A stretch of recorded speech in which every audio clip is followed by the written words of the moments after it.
आपकी स्क्रीन पर जो तस्वीर चल रही है ये तस्वीर कहां की है? तो इसका जवाब है इंदिरा भवन की, यानी कि दिल्ली स्थित कांग्रेस हेडक्वार्टर की। इस तस्वीर में कागज का जो गट्ठर है ये क्या है? तो इसका जवाब है ज्ञानेश कुमार, या फिर कि इस देश में वोट चोरी में संलिप्त हर किसी की धड़कनें बढ़ाने वाले दस्तावेज, यानी कि हाइड्रोजन बम। आज की तारीख में ये मुकर्रर हो चला है कि राहुल गांधी ठीक 12 बजे एक प्रेस कॉन्फ्रेंस को संबोधित करेंगे और हाइड्रोजन बम फोड़ देंगे। लेकिन सवाल इससे आगे का, जब ये हाइड्रोजन बम फूटेगा तो उसके बाद क्या होगा? क्या ज्ञानेश कुमार फिर से उसी तरीके से तमाम सबूतों को झुठलाते हुए नजर आएंगे? और अगर ऐसा होगा तो फिर उसके आगे की प्रक्रिया क्या होगी? सुप्रीम कोर्ट में क्या होगा? एसआईटी की जांच में क्या होगा? इन्हीं सारी बातों पर जरा विस्तार से चर्चा करने की जरूरत है। नमस्कार, मैं स्वप्नन और आप मुद्दा देख रहे हैं। दोस्तों, आगे बढ़ें उससे पहले वही छोटी सी अपील। मुद्दा इन दिनों एक गंभीर आर्थिक समस्या से जूझ रहा है। एक तरफ हमारे मेन बैंक अकाउंट बीते लंबे समय से फ्रीज चल रहे हैं, तो दूसरी तरफ हमारे 2.5 साल पुराने चैनल को हमसे काफी समय तक छीन कर रखा गया था। लिहाजा डे टू डे ऑपरेशंस में मुद्दा को काफी मुश्किलों का सामना करना पड़ रहा है। ऐसे में आपसे गुजारिश है और यह अपील करना हमारी मजबूरी भी कि यदि आप चाहें तो स्क्रीन पर दिख रहे क्यूआर कोड या फिर के नीचे दिख रहे यूपीआई नंबर के जरिए हमारी छोटी छोटी मदद जरूर कीजिएगा। आगे बढ़ते हैं। आपकी स्क्रीन पर जो तस्वीर दिखाई थी हमने, उस तस्वीर में आपने देखा होगा वही कागज के तमाम गट्ठर, वही कागज की तमाम पुलिंदे जो राहुल गांधी की वोट चोरी वाली पहली प्रेस कॉन्फ्रेंस में नुमायंदार हुए थे। आज की तारीख में राहुल गांधी उन तमाम चीजों को फिजिकली लेकर आ गए हैं, इंदिरा भवन में उन्हें रख दिया गया है। इससे पहले वोट चोरी की पहली प्रेस कॉन्फ्रेंस में सिर्फ तस्वीर दिखाई गई थी, लेकिन आज वो तमाम कागज के गट्ठर सामने हैं। दोस्तों, हमने जब ये प्रेस कॉन्फ्रेंस की सूचना हमें मिली तो हमने उसी वक्त कांग्रेस हेडक्वार्टर के कई लोगों को फोन खड़काना शुरू किया। जो जानकारियां मिली वो जानकारियां निश्चित तौर पर बेहद चौंकाने वाली हैं। हालांकि आज की तारीख में ये जो हाइड्रोजन बम फूटेगा ना, ये हाइड्रोजन बम ज्ञानेश कुमार के गले के नीचे नहीं उतरेगा। हो सकता है कि हाइड्रोजन बम से पहले का ये कोई और एक नया संस्करण भी हो। इसकी भी प्रबल संभावनाएं हैं, क्योंकि इस पूरे प्रेस कॉन्फ्रेंस में आज की तारीख की पीपीटी में क्या है ये अभी तक बंद लिफाफों में ही कैद है।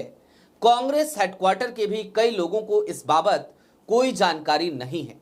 जरा सोचिए कि कांग्रेस राहुल गांधी आज की तारीख में किस तरीके की फुल प्रूफ प्लानिंग के साथ अपने काम को आगे बढ़ा रहे हैं।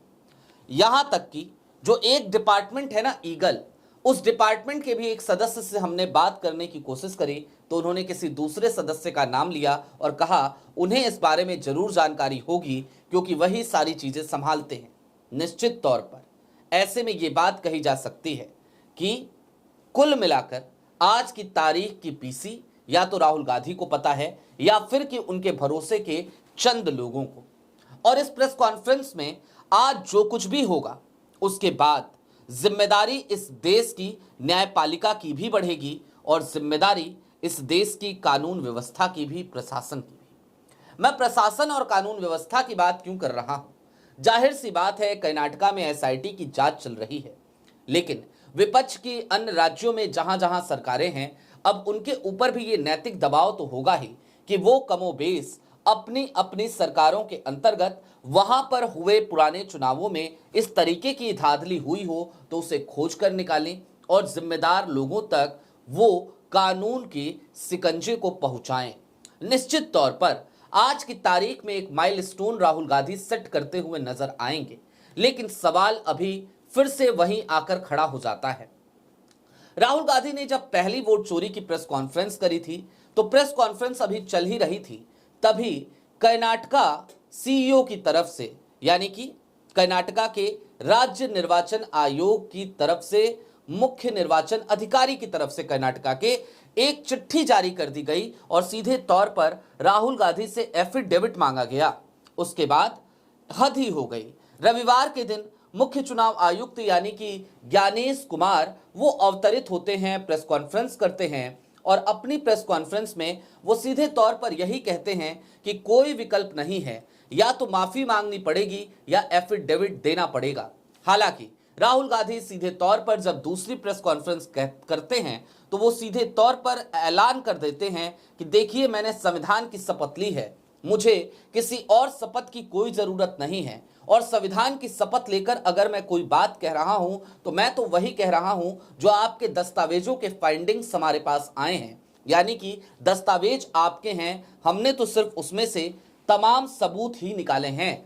कुल मिलाकर आज की तारीख में राहुल गांधी की ये प्रेस कॉन्फ्रेंस इस बात को भी साबित करती हुई नजर आएगी कि आखिरकार आज की तारीख में जो कांग्रेस है वो कांग्रेस कितनी मुस्तैदी के साथ अब आगे बढ़ चली है। वो वोट चोरी को लेकर, वो सरकार की लचर व्यवस्थाओं को लेकर हर मुद्दे पर बेबाकी से बोलती भी है, सबूत भी सामने रखती है और उस दौर में जब जो जिम्मेदारियां मीडिया को निभानी चाहिए थी वो जिम्मेदारियां मीडिया नहीं निभा रहा, उस दौर में कांग्रेस मीडिया की जिम्मेदारियों को भी बखूबी निभाती हुई नजर आ रही है, इन्वेस्टिगेटिव स्टोरीज भी कर रही है। अब इंतजार आज के 12 साढ़े 12 बजे का है, तब तक बहुत कुछ सामने आ जाएगा। लेकिन हां, मैं फिर कह रहा हूं, जिम्मेदारी अब न्यायपालिका की है और आज जिस तरीके की तैयारियों की सुगबुगाहट है, ये बात कहने में किसी को कोई दो राय नहीं होनी चाहिए कि अब ज्ञानेश कुमार न्यायपालिका के चंगुल में फंसते हुए निश्चित तौर पर नजर आएंगे, क्योंकि आज सिर्फ तस्वीरें नहीं हैं उन गट्ठरों की, उन पुलिंदों की, बल्कि वो तमाम पुलिंदे आज की तारीख में इंदिरा भवन में लाकर फिजिकली रख दिए गए हैं। आपकी क्या राय है हमें कमेंट बॉक्स में जरूर बताइएगा। अभी के लिए दीजिए इजाजत। ऐसे ही तमाम अपडेट्स, तमाम डेवलपमेंट्स के लिए जुड़े रहिए मुद्दा के साथ। चलते चलते फिर वही अपील, चैनल पे नए हो तो सब्सक्राइब करते हुए जाइएगा, सक्षम हो तो छोटी छोटी मदद मुद्दा की जरूर कीजिएगा। बहुत शुक्रिया।